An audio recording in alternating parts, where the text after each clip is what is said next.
Should the Broncos consider trading for Davante Adams? And what's the key for the Broncos shutting down the Raiders this week? We're diving into it, plus talking with Brian Baldinger right now.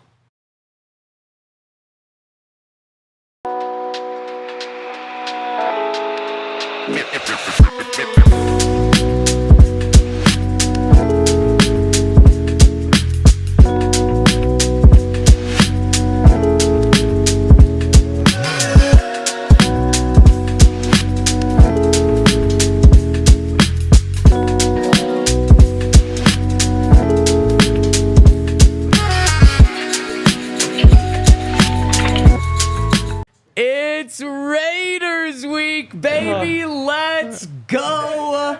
Time to break the 8-game losing streak. Time for the throwbacks to come in handy for the defeat against the Las Vegas Raiders. I mean, no city wants the Raiders. They go from Oakland to LA to Oakland to Vegas. The Denver Broncos have never changed, and they are going to take care of business, or are they going to take care of business? We're breaking it all down on the DNVR Broncos podcast. We got our guy Baldy joining us in about half an hour, and we got so much to get to. But before we do, got to give a shout out to the Toyota Lounge, where we're coming to inside the DNVR Bar, and of course, driven by your local Front Range Toyota stores. Check them out, and also check out our friends over at Bet365, the presenting sponsor of our show. Use the code DNVR365. Henry and Todd just want to look backwards and say how much better Aaron Rodgers was than Bo Nix, but no, we're looking forwards to seeing if Bo Nix is going to be better than Gardner Minshew. 10 minutes before the show started, it was spicy. It was fun in the Toyota Lounge, guys. It's a good time. I think it's okay to admit when you're wrong, and sometimes you're just wrong. Not that me and Hank are wrong at this time, but you know what I'm saying? We'll take the victory. We'll be humble. I love it. We don't have to brag. We'll move on from this super quick, but right before the show started, because Yahir wasn't on the show when we had that spicy debate on the show on Monday. He does the rapids. And Henry... he was just seeing which one kicked the ball more. And Henry was like, thinking he's throwing a softball up for Yahir to side with him, and Yahir sided with your boy, saying that Bo wasn't nearly as bad as these guys thought he was. No, we didn't think. You're saying Not use your nearly as mic. bad Use your mic. It's terrible. Compared to Aaron Rodgers was the question. I'm guy. Here we go. This one. Yahir's Okay. jumping in. So the thing is, I think Bo played horrible. I'll be honest with the chat. I'm not a Bo believer.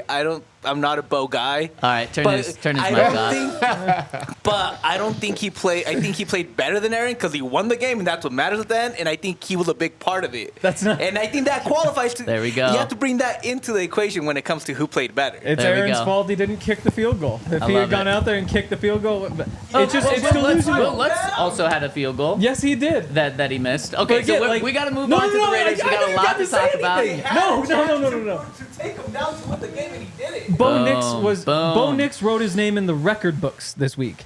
He was terrible. Aaron Rodgers was bad, but he will not be this game will not be remembered by anybody. Bo Nix's game 20 years from now, when some Broncos quarterback throws for 60 yards, it will be remembered. That's how bad it was. It doesn't mean it won't get for better. Aaron Rodgers. There's a lot more than just the passing yards. But Yeah, people will remember that there were 5 sacks. Also, touchdown for both. Well, this was the first time since 2020 10 that Aaron yards per Rodgers sack. had 5. He's down to 175 yards. Yeah, this was again touchdown, no touchdown. But let's move on to this week because we might have just as Overthrown spicy touchdown. of a debate coming up right now. Before we dive into how to prep for the Raiders, one big part of the Raiders is Davante Adams. And boy, has his name been in the news the past 18 hours. He has requested a trade, not demanded, but requested a trade from the Raiders. He's also dealing with an injury and sat out this past game. With the injury, without the injury, not exactly sure. I would be shocked if he plays against the Broncos this week. And we'll talk about how that impacts the Broncos' game plan on the field for slowing down the Raiders and if he will or won't play.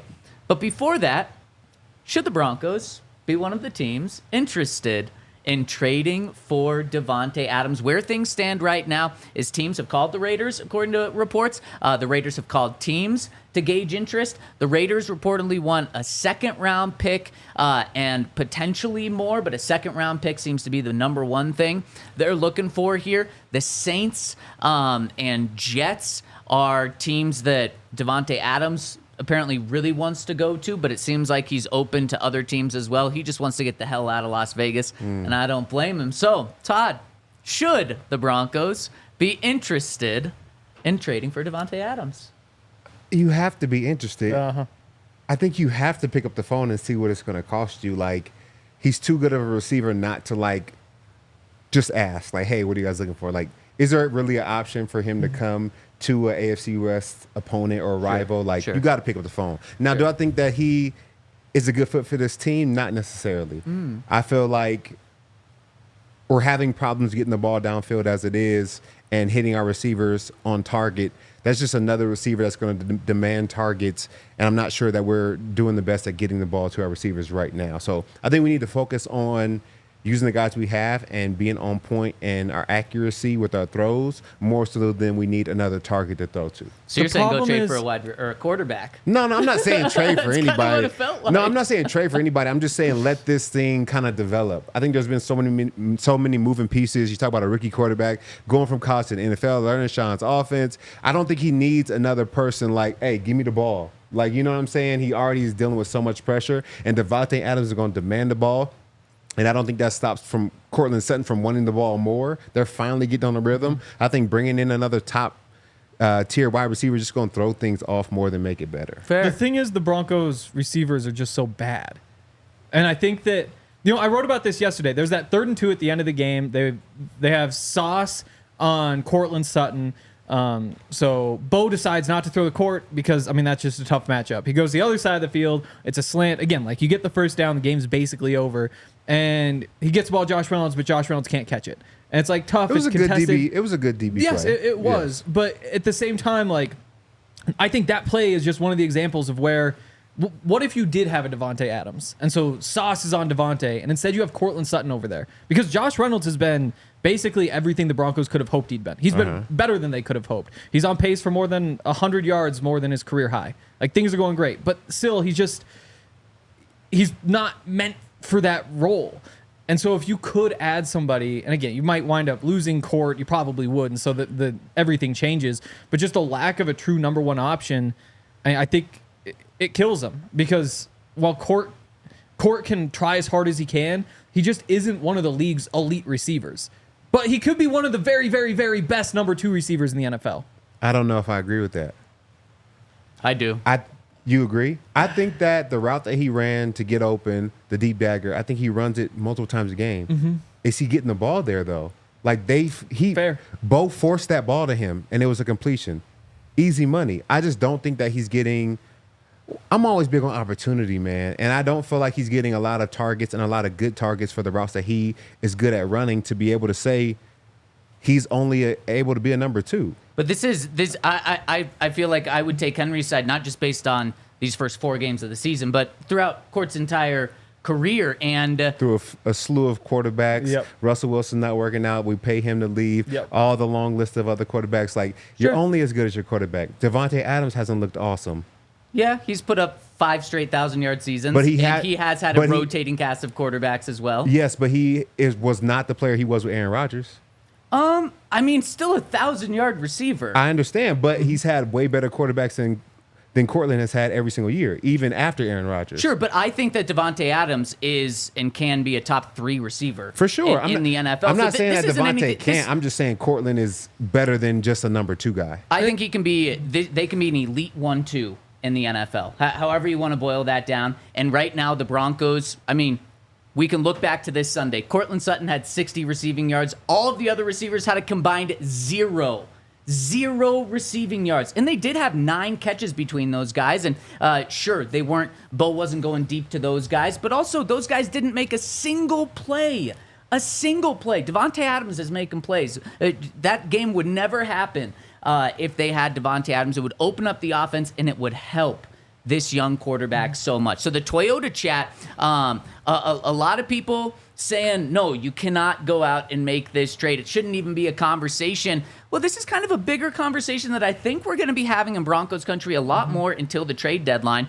Not necessarily Davante Adams, but a wide receiver. Should the Broncos go out and get a top wide receiver? Maybe not a top 3 receiver in the NFL, but there's going to be a lot of names floated out around there over the next couple of weeks. Davante Adams, Tyreek Hill, T. Higgins, and then some not number 1 elite receivers. And I think the Broncos are going to be in that conversation. So when it comes to Davante Adams right now, would you make a trade if the Raiders said, and I agree, it's going to be hard to do this within the division. It's probably not going to happen.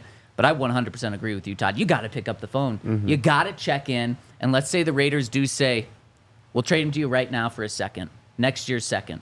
Do you do it? I mean, yeah. I think the odds on you missing on a first, second round pick next year are a lot higher than Davante Adams coming in here and, doing really well. So to your point, here's the Broncos' second round picks in the past many years. They did not have a second round pick this year. Marvin Mims last year. Nick Bonito, Javonte Williams, KJ Hamler, Dalton Reisner, Cortland Sutton, DeMarcus Walker, Adam Gotsis, Ty Sambrailo, Cody Latimer. That's, if you want to say the successes are hits, that's a 50% hit rate. And what are the successes there? Marvin Mims, a great returner. It ends there, at least as of right now. Nick Bonito, definitely seen flashes, but an elite player? No, like Davante Adams is. Javonte, definitely flashes. Elite? No. KJ Hamler, bust. Dalton Reisner, didn't sign a second contract. Cortland Sutton is probably your best second-round pick that you've had in the past decade right there. DeMarcus Walker, no. Adam Gotsis, no. Tyson Bradley, no. Cody Latimer, no. So, to me, yeah, I'm doing that, especially because I think it's going to help Bo, and I think it's going to help the weakest part of your team right now while also helping Cortland Sutton. If teams aren't able to put as much pressure on Cortland, he's going to be even better too. So I would do it in a heartbeat. Yeah, I go back to, again, like, the thing about Court is that I agree he isn't getting fair opportunities, and like he's one of the 32 best receivers in the NFL, but I don't think he's not CeeDee Lamb or Tyreek Hill or Justin Jefferson. Like there's that group of guys at the top. And I think that, again, you go back through like Broncos history, it was Rod Smith and Ed McCaffrey. Brandon Marshall had a bunch of different guys playing with him, but like you had Brandon When it was Stokely. Eddie Royal, it was pretty nice. Yeah, Eddie Royal, Brandon Stokely, Javon Walker had a 1,000-yard season with him. Demarius and Emmanuel Sanders. And I think that, if you look at Court, again, play style, I guess he's probably more like Demarius than Emmanuel Sanders, but allowing him to be just like an elite number 2, you could almost see it like an A.J. Brown, Devontae Smith type situation. It just opens so much up, and it changes those matchups. Like we see it every week with Pat, where it's like Pat follows this guy, but who's going to take whoever? Like what if, again, like Chris Godwin and Mike Evans? Like who's going to take Chris Godwin when Pat's on Mike Evans? All of a sudden you set Court up in those opportunities instead of going against number 1s. I think that just makes everything easier for him and for Bo. That's why I think like number 1 on the shopping list is one of those like 5 or 10 best receivers in the NFL, which are really tough to get, and that's why if you can get Davante Adams for a second-round pick, you'd be crazy not to. So you're doing it? Oh, for by the far, trade. yeah. It's not even a consideration. Okay, let's dive in to this game, and before we do, I want to give a shout-out to our friends over at Shady Rays. Guys, it's October 2nd. You know what the high is today? 87. 90 degrees. It's going to be a record high for October 2nd, and that means you're going to definitely need your Shady Rays to be outside. But the crazy thing about Colorado is next month, you're going to be able to ski. Heck, maybe even later this month, you're going to be able to ski. And Shady Rays also has you hooked up with ski goggles as well. Anything that helps with sun protection and eye protection, they've got over at Shady Rays. If you're going to go play softball this weekend, they've got the athletic ones that we've got on the screen right there. And the awesome thing about Shady Rays, all their sunglasses are polarized, and they're also affordable to start. And then they're giving you 35% off those affordable sunglasses already by using the code DNVR over at ShadyRays.com. We love Shady Rays. We know you're going to love them too. And they've got an incredible worry-free return or exchange policy for 30 days, no risk when you shop. So it's a no-brainer to go there. Exclusive for our listeners, use that code DNVR for 35% off Polar Guys sunglasses over at ShadyRays.com. Try for yourself the shades rated 5 stars by over 300,000 people. And go get yourself a Toyota. We drive a lot this time of year, going down to practice every day. I guess it says 16 miles each way from the bar. It feels like so much longer, especially like today. Practice gets over, or media gets over at 4, so we're going to be driving back at rush hour. It'd be so nice to be sitting in a Toyota, and it'd be even nicer if you were in one of these 16 different hybrid vehicles that you could save on gas money, because there are a lot of fill-ups this time of year. One of those 16 hybrid vehicles is the Tundra iForce Max hybrid truck. They've got 17 different models with available all-wheel drive or four-wheel drive, like the 4Runner. Whole bunch of different options, of course, over there, and a bunch of different ways to reduce your carbon footprint.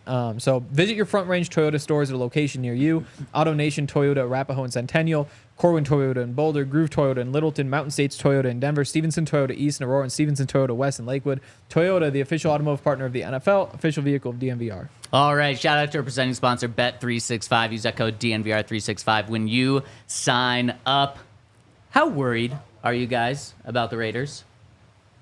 I'm not saying I wouldn't say I'm worried about them. Any given Sunday, they have won a couple games this year and against some good teams, but the Panthers put up 36 on them. I mean, if our offense can't move the ball, like we should really be scared. Are we done talking about Devante?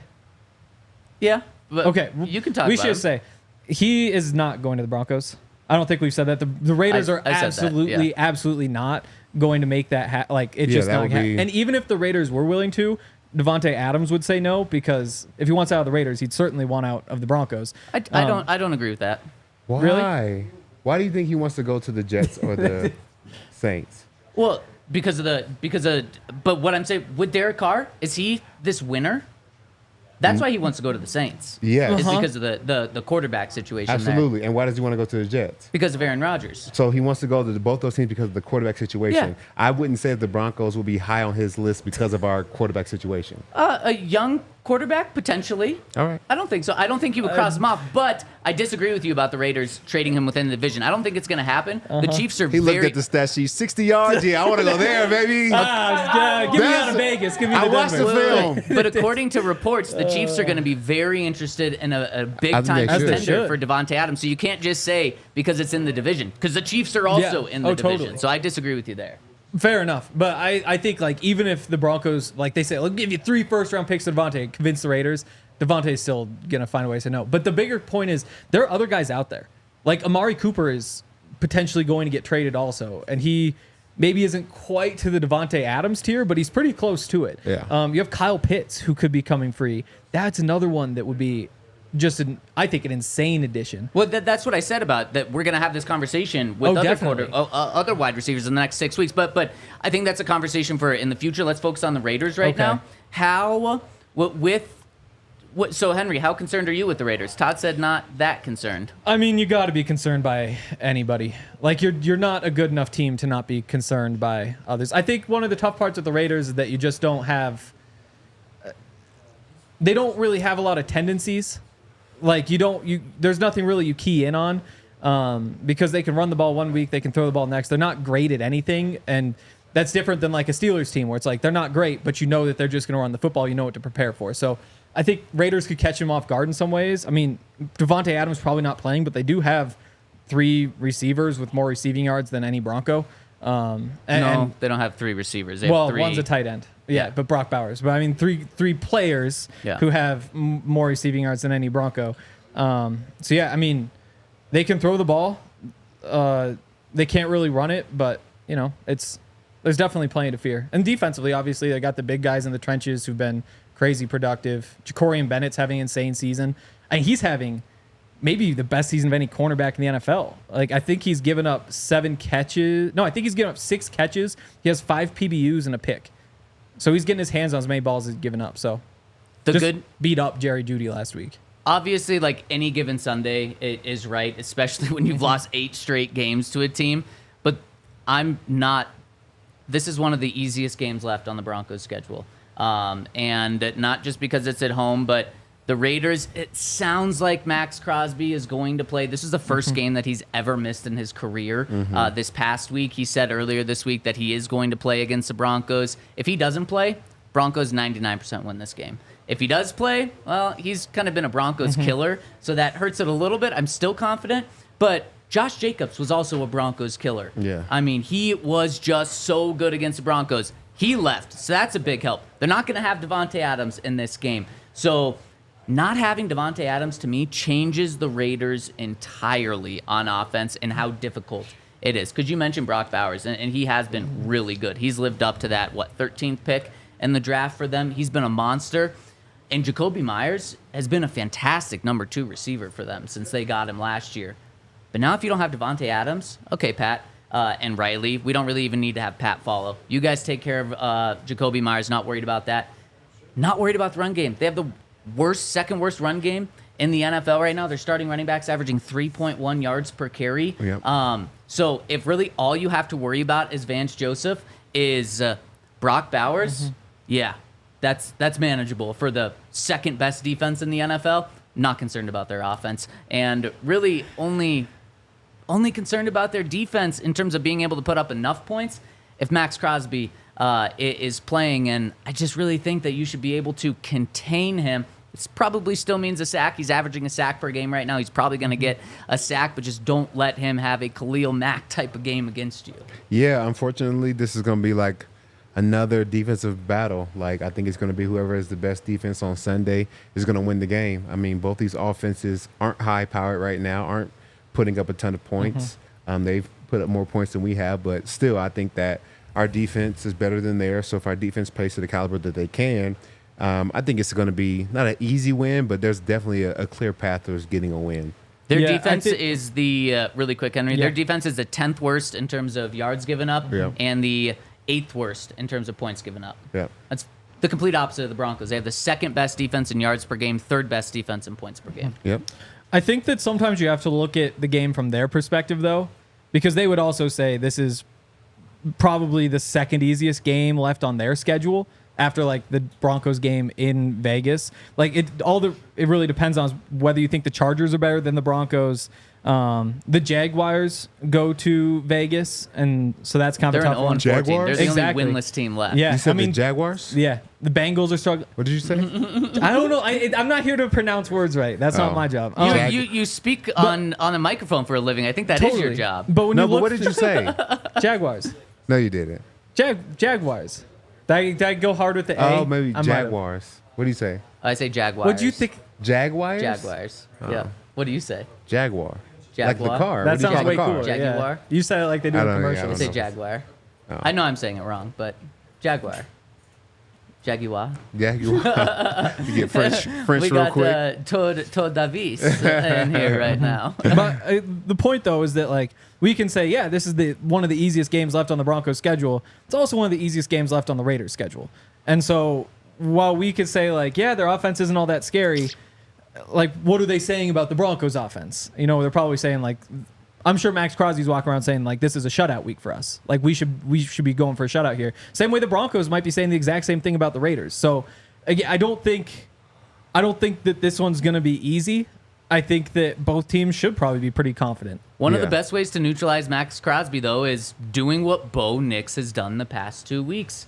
0 sacks. That is something that I think is being discounted a little bit by the guys to the left and right of me. That is huge. Max Crosby is going to be the guy that wins this game for the Raiders. And if Bo Nix does not take a sack this week or gets sacked 1.5 times instead of 5, 6, 7, how many times did Deshaun Watson get sacked? Or no, Crosby wasn't playing last week, so that doesn't matter. But Max Crosby, that's going to be the biggest thing for this offense is just don't let Max Crosby beat you. And the Broncos haven't allowed 2 good defenses in the past 2 weeks to get Bo Nix, specifically this past week. The Jets have a good pass rush, and they didn't get to him once. I mean, it's not just Max Crosby, though, because you have Christian Wilkins and Adam Butler both in the middle. They're both top 10 in pressures from defensive tackles. So, like, it's Crosby with those other two. And then you've got Tyree Smith, is Tyree Wilson. Yeah.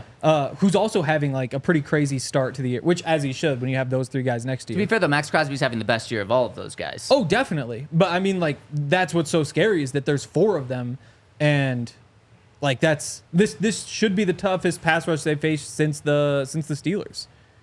Yeah, and that's why I feel like it's a defensive game. It's not just that their numbers are bad, but it's how they match up against our offense. And our offensive numbers aren't the best either. So I think there's a hurdle that we have to overcome there with blocking the interior D linemen and the edges of their defense, as well as going up against, a solid corner. So it should be a good day to see, how the offense fares against that defense. Todd, you know better than anyone.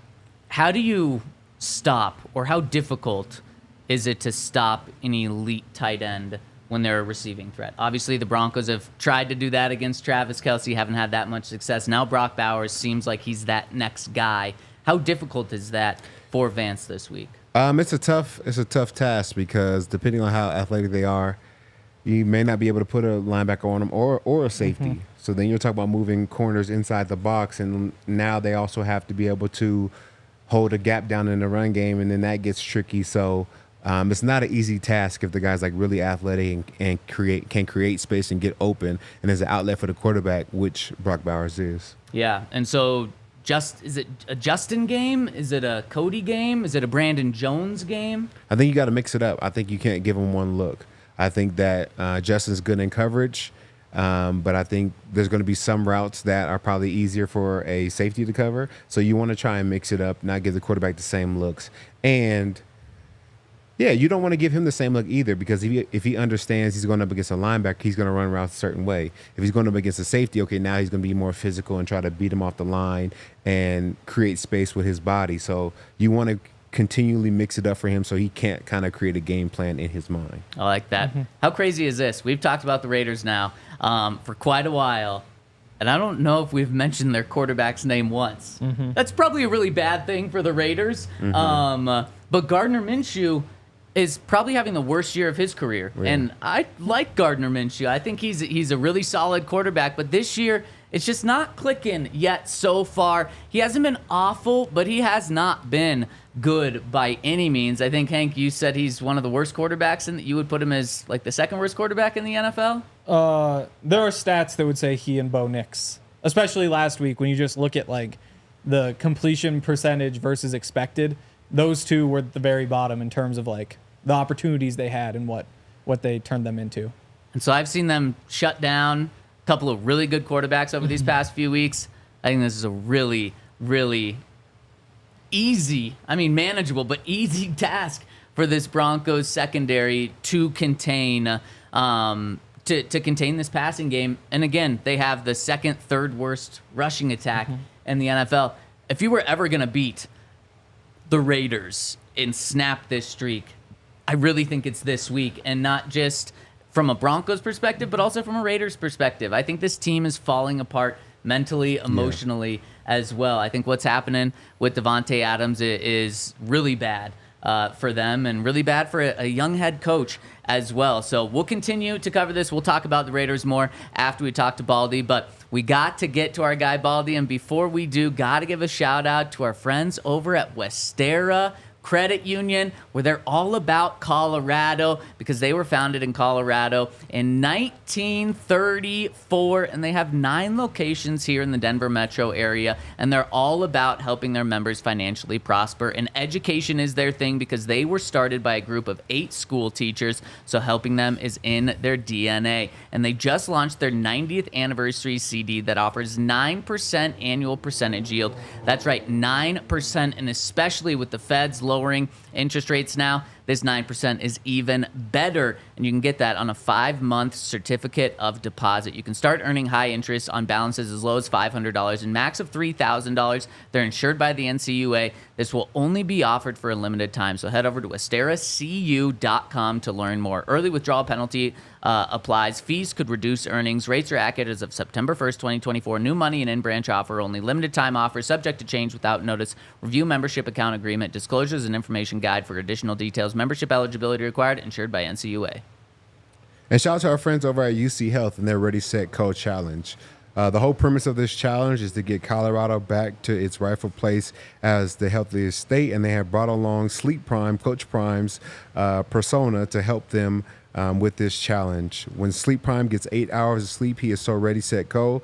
Sleep is a key part of overall health, and we need to prioritize 8 quality hours of sleep. I think sleep is super important. It helps you be your best self. It also helps your body heal and grow. So when you work out hard and you want to, see your gains in the mirror, it's important to get sleep because that's when your body repairs itself and when you grow your muscles and, you know what I'm saying? Like you guys do, Yeah. Go to the gym and get some sleep. Trying to look like you. So don't sleep on sleep. 8 hours of sleep is the magic number. Make a good night's sleep a priority. Put your phone down when you go to bed. Try guided sleep apps. Plan your bedtime based on your wake up time and make sure you get enough time in bed. If you want to join UC Health's Ready, Set, Go challenge, click the link in the show notes or go to www.uchealth.org/Ready, Set, Go. Boom, and shout out to our presenting sponsor, Bet365. Really excited to talk to our guy, Brian Baldinger, in just a second. But we had a good question in the Toyota chat come in, Todd. How would you defend Max Crosby? I think you have to put in a lot of quick game. You want to just have him not be a part of that passing attack. So it's a lot of quick game, a lot of zone reads and hoping that it slows his feet down. It's tough because you're not gonna know pre-snap where he lines up because he can pick a side based off of what matchup he wants. So it's important to have smart O-linemen, smart running backs to understand where we need to help, where we need to assist, where we need to chip. It won't always be on the right. It won't always be on the left. We got to find him. Every time we come out the huddle, we need to locate where Max Crosby is. I totally agree. Now, he is dealing with the high ankle sprain, so maybe that really hurts his get-off, which could help a ton, but he did say he is going to play. So we'll continue to follow that, but yeah, I totally agree. That's got to be your number one priority. You got to find where Max is, because if he's a great player, but also he has destroyed the Broncos. He's averaging over a sack per game in his career against the Broncos, which is just insane. Speaking of dominant, we've got our guy Brian Baldinger joining us right now. Baldy, how's it going? Things are good, guys. Let me square myself up here. Things are good right now, especially if you're any fan of the Broncos. I mean, that was some performance on Sunday. My goodness, wasn't it? And Baldy, I saw you were at the game. I was at the game too. We both got to see the weather conditions there. And because of the weather, Bo had a really bad statistical game. I gave him a pass because of just how bad the conditions were. And he got the win, did enough to get the win. As you heard, Todd kind of just laughed at me giving him a pass for that. You were there. Does Bo get a pass? And if not, how concerning was Bo's game for the future? Well, he made the only touchdown throw of the day. There was a Hall of Fame quarterback on the other side that couldn't do it. So he did make the touchdown throw. They put together 2 drives in the second half. Look, 60 yards, nobody's going to get excited about throwing for 60 yards. He didn't turn the ball over. It was miserable conditions for both teams. They overcame whatever issues they had. The defense is playing lights out, good football right now. Don't screw it up. The running game took off. I think Bo feels like he helped win this game for him. I mean, it's not. Look, you're not going to put these stats up against anything, but they've just won 2 in a row. They haven't been home in 2 weeks. You go to West Virginia in between the game, you see how good Tampa is right now and what they just did to the Eagles. I mean, this is impressive. I mean, as a team, and they'll build things up, over a period of time. But that's 2 wins is 2 wins. Yeah, we've been having a pretty heated debate about Sunday's game, and I'm trusting you to decide who's right here. Somebody on the show says that it's me. Bo Nix was just as good as Aaron Rodgers was on Sunday, and 2 of us, which now you know it's me and Todd, we think that Aaron probably outplayed Bo, not by as much as you'd probably expect from a Hall of Fame quarterback, but I mean, the numbers are the numbers and the throws are the throws. Aaron Rodgers, you couldn't put a drive together, I mean, one drive together and finish in the paint. I mean, that's the miscommunication between him and Garrett Wilson or Xavier Gibson or, Tyler Conklin it's almost inexcusable. So, the 13 penalties, it was a bad day, a terrible day for the Jets. Mm-hmm. But, I thought Aaron bounced balls off the turf. I didn't think he played great. It helps that, Patrick Surtain just threw a wet blanket over Garrett Wilson most of the day except for one throw. I didn't think he played great at all. I think Aaron would say they didn't play great. But, he dropped back 52 times, and they sacked him and hit him and chased him. And, he wasn't particularly good on the move like he was the week before against the Patriots. Baldy, you talk about this game, and a big factor in the game were the sacks that Aaron Rodgers took. Now, Bo, for the second week in a row, didn't have any sacks. What has changed about this Broncos offensive line to where they're being able to hold up in the pass so much better than how they were? Palczewski's been good. He's great. He's been good. He didn't have a mistake the other day. They played well as a group. I mean, look, when things do break down, that's a pretty good front that the Jets had. They had, 14 or 15 sacks coming in. Will McDonald had 5. I think he hit Bo one time the whole day. They completely, tore apart the Patriots the week before, and they had 10 days to get ready. But Palczewski's been good. Him and Quinn have been good together. The tight ends, whether it's Atkins or whoever it might be on the outside, have helped chip and kind of helped protect. So I think it's been a combination of things. But look, you have to take your hat off to what Alex is doing at right tackle and how solid he's been in these 2 games. So then, Baldy, I gotta ask you. Especially Sean Payton's a guy that if a young player plays well, he earns a job. If Palcho keeps playing like this over the next few weeks, when McGlinchey gets healthy, does McGlinchey stay on the sideline? Do you try experimenting Palcho at left tackle? Like, what do you do here? Because I agree, he's playing great, and when he stepped in, the offensive line has played much better. Well, I think Sean will play the hot hand. I know, McGlinchey is a big free agent and makes a lot of money. But, Jaleel McLaughlin's earned his keep on his team. Jaquan McMillan has earned this place on his team. Sean has a great history in the past of playing guys that weren't highly drafted, free agents. Pierre Thomas comes to mind. Also came out of the same school that Palcho came from, Illinois, and, helped win him to a Super Bowl. And that's when they had Reggie Bush. Like, he's going to play the guys that aren't making mistakes, that are playing good football right now. And Pouch is playing good football. So I don't know what's going to happen. I think the kid's going to – he looks like, he's a former wrestler. He knows how to use his hands. He ties guys up. Like, I don't know. He looks like a good right tackle to me in 2 weeks. But we'll see. Like, these young guys, sometimes confidence can leave you as quickly as it comes. I don't think it's going to happen to this kid, but – that's a decision to be made down the road when McGlinchey does get healthy. But if he keeps playing like he is, he's not going to get replaced. Yeah, I'm curious what you think about this Raiders pass rush. It seems like, just based on a bunch of the numbers, that this is probably the second best group the Broncos have seen this season, behind the Steelers. Well, they played without Max Crosby for the first time in 5 years last week, and they harassed Deshaun Watson like crazy, and everybody, Adam Butler, Christian Wilkins, Tyree Wilson. You look at the guys that rush the passer, you got to go look, you got to study some of the names real hard because they're way down in the depth chart, but they got a chance to play. The thing that they did last week against Cleveland, now Cleveland's offensive line is busted up pretty good, a rookie right guard and backup, left tackle. All this stuff is out there. But they played like Max Crosby. They played possession. Adam Butler was awesome in that game. They blitzed really well. And so, to me, that's the only way that the Raiders can win. They just have to out-hustle you because they're not going to out-talent you. Now, I don't know if Max is ready to go. He told me last week, high ankle sprain, he's got to get healthy. He can't limp through the season like he did week 3. So I don't know if he's in or he's out. But regardless, they played really well without him, and I didn't think that was possible. Baldy, I look at this game as like a defensive game where it'll probably be the best defense that plays on Sunday is going to win the game. Do you feel that same way, or do you feel like the Broncos have some opportunities and some mismatches that they can take advantage of on offense?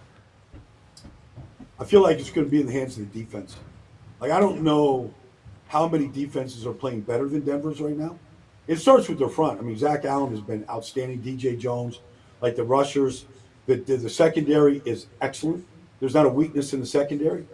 Even replacing Singleton last week, was amazing what they did. I feel like, I know what the Raiders are capable of doing. They got 2 tight ends, can go get the ball. It doesn't look like Devante. I don't know what the situation's going to be. But they don't look like a particularly difficult offense to defend. They got a couple runs last week that they couldn't get the week before, which helped a little bit. But I feel like this is defense all the way. This thing could be 16-13. It could be really low scoring. Maybe a field goal decides the difference right here. But I feel like I don't know that Denver has that much of a mismatch, be honest with you, anywhere. So I feel like although they did run the ball better in the second half last week, so we'll see if they can do that a little bit. But I feel like this is going to be a low-scoring game in the hands of the defense. Baldy, you're talking about just the Broncos defense, how good they've been from the pieces they brought in, Zach Allen, to then replacing guys like Alex Singleton, who is a key piece of this defense, and still looking just as good. Is this all credit to Vance Joseph and the job he's doing? And is he coaching the best football of maybe any coach in the NFL right now? Yeah. I mean, who knew who Justin Sternad was last week? Who knew? Like, I didn't know that he could go in there for Alex Singleton and play like he did, but he did. Somebody's getting the next wave of guys ready to go.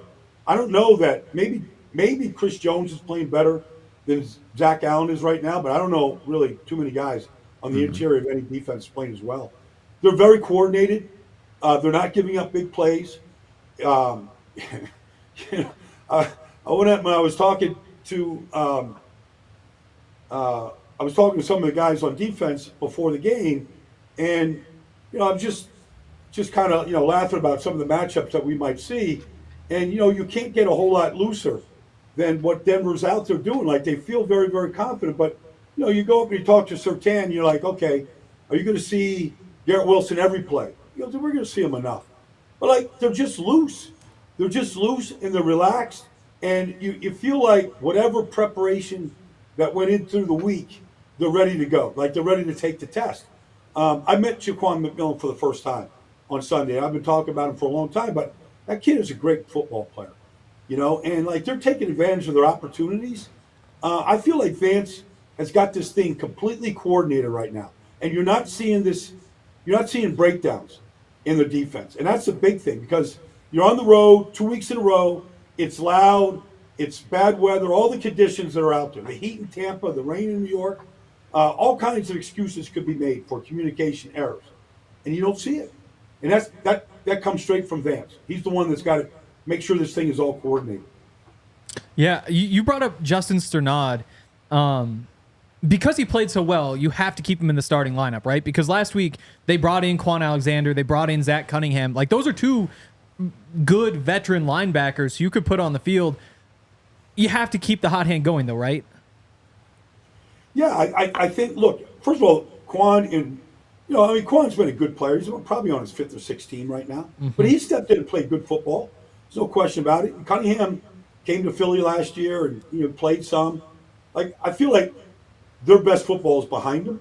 But, you got to have some backups ready to go. Like, I don't know how much of the defense they're going to learn, how quickly they're going to learn it. But I wouldn't take him out of the lineup right now.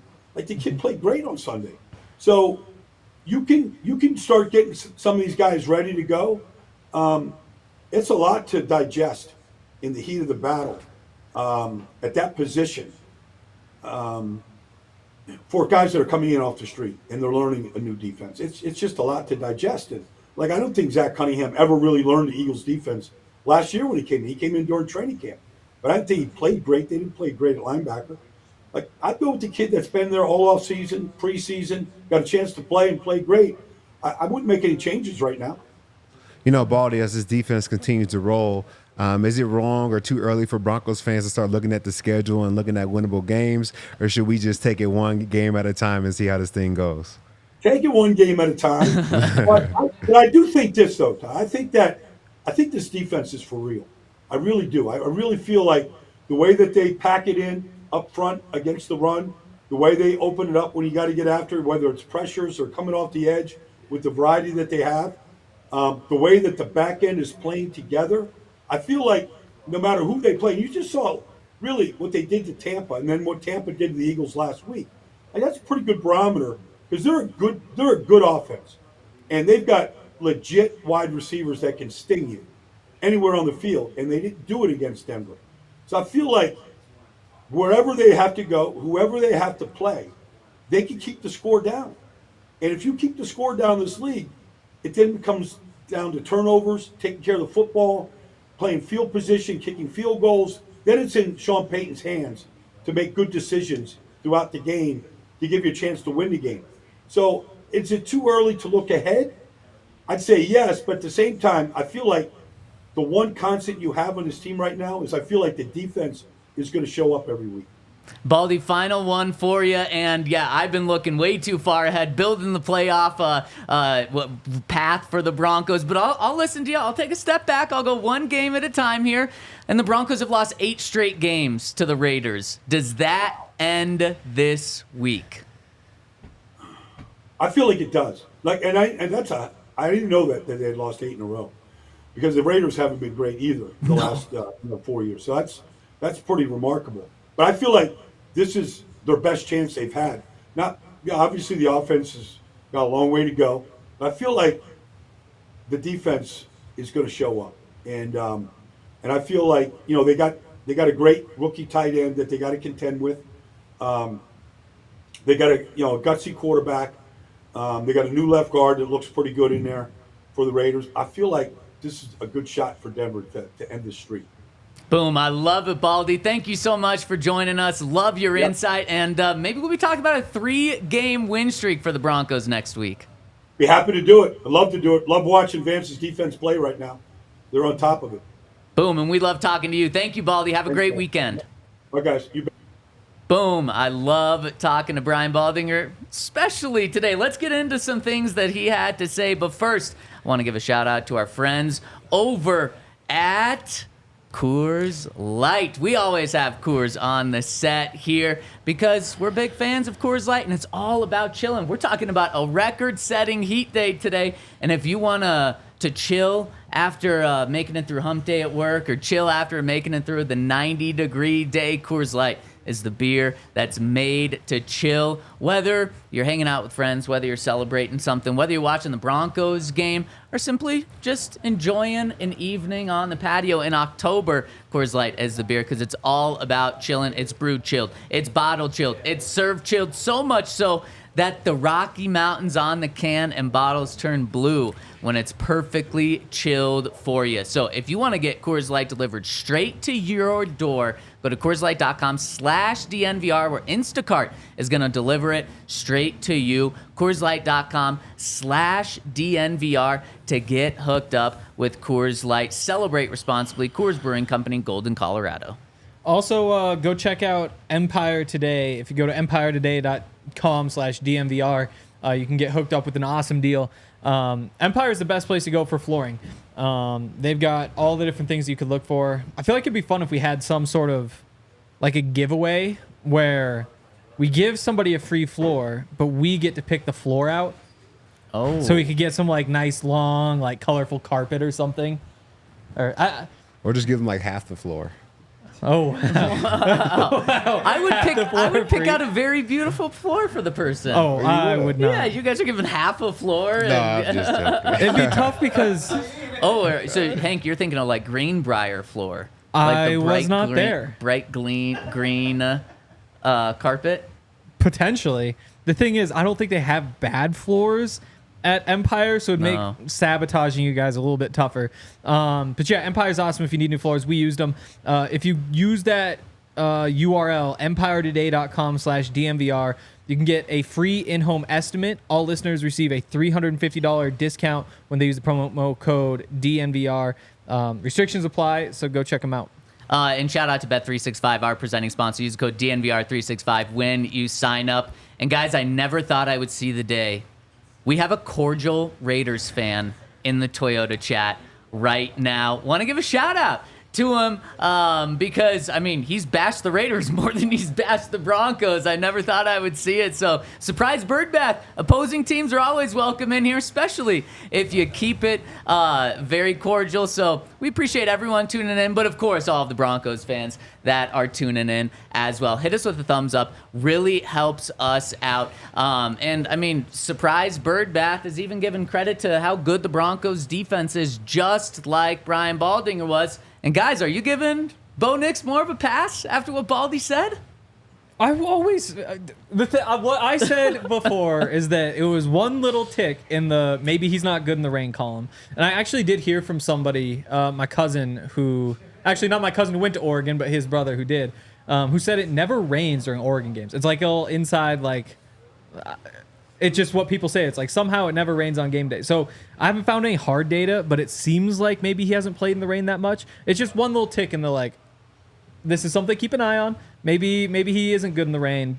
Like you can kind of ignore it the first time, but if it happens again, all of a sudden you really worry. Wow, that's quite the backpedaling from the strong argument you had what I 10 minutes before this show started. I'll tell you that. No, they were both bad. They were both bad. It just how much does it matter that he was bad in that game? Doesn't matter all that much. But if he's bad in the rain again, then all of a sudden, I would be concerned. I guess the good news is it doesn't really rain in Denver, ever. Just a little bit of snow.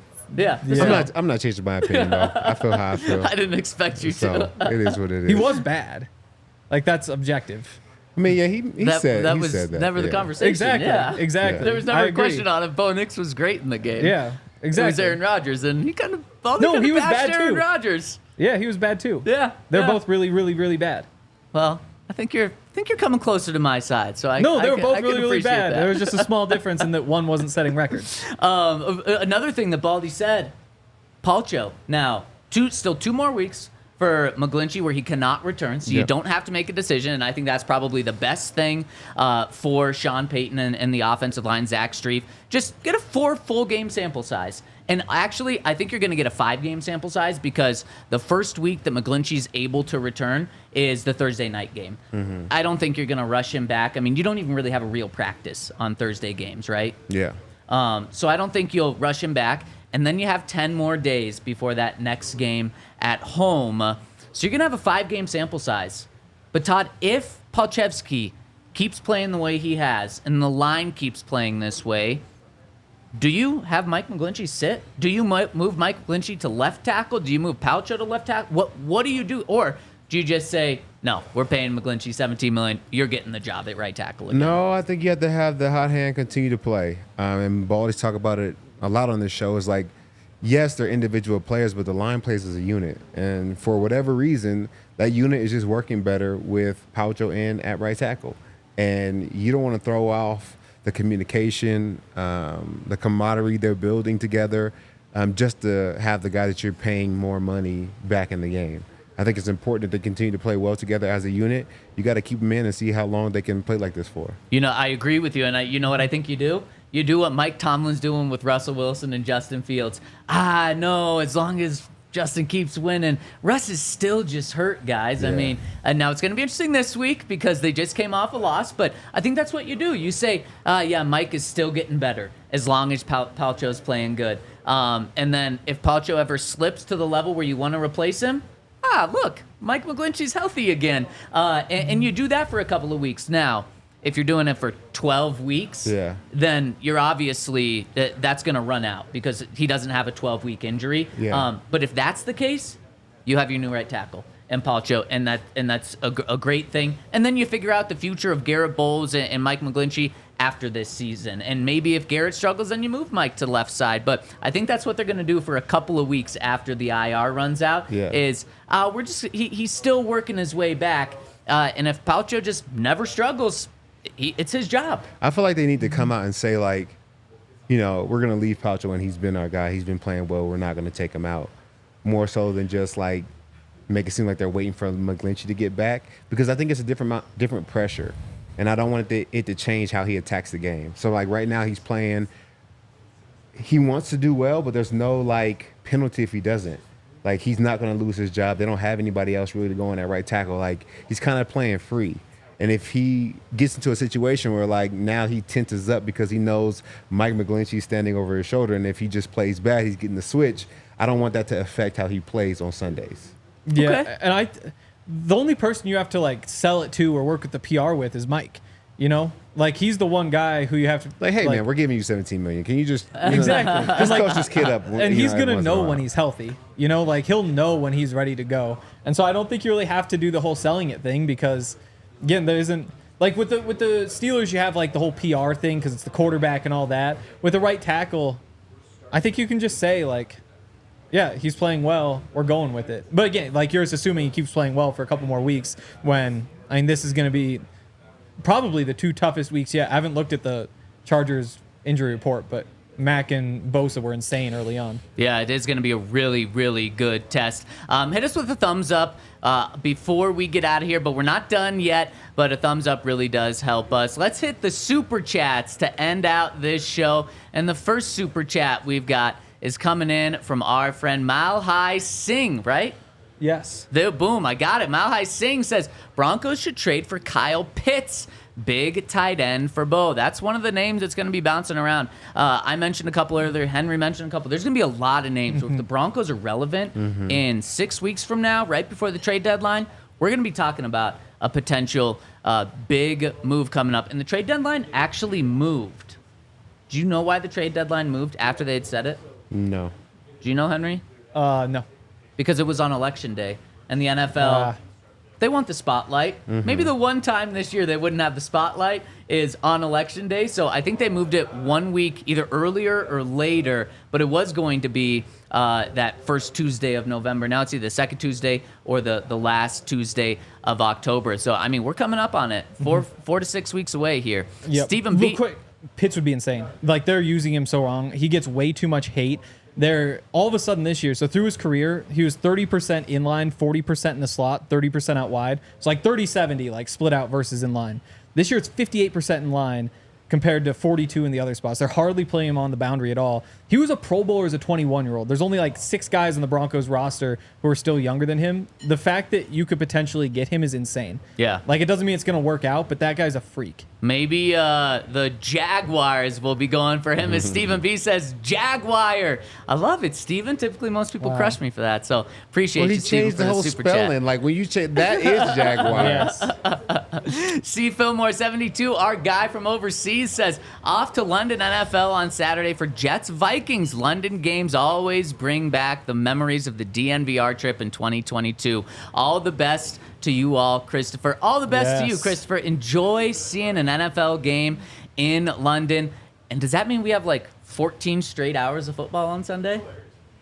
I love it. It's a lot. Starting at 7 a.m., Wow. going until the end of Sunday Night Football. I love it. SGT Street says, what's the most you guys are willing to give up for Davante Adams? Second round. We've like thrown the kitchen sink at players and coaches and everybody the last couple of years. I don't want to do it again. Yeah. I would do second round. Yeah. Especially right now before the trade deadline. We don't know where the Broncos are going to be picking in the first round. They could still easily be in the top 5. They could also be in the 20s, but you don't want to give up a top 10 pick for a 31-year-old receiver right now. No. Well, if they're picking in the teens. 'Cause I think they're going to be picking in the teens. Yeah, it could be. You just don't know. So that's Okay. why I just, you won't. Right. That is. Yeah. No, 11's Henry, not what's- teens. 11 teen You're a would be. preteen. That would be preteen. That's actually. That's what I'm saying. 11, then 13 is what makes it a teen, right? And no, just for A human numbers. compared to a number? That's a fair question. Yeah.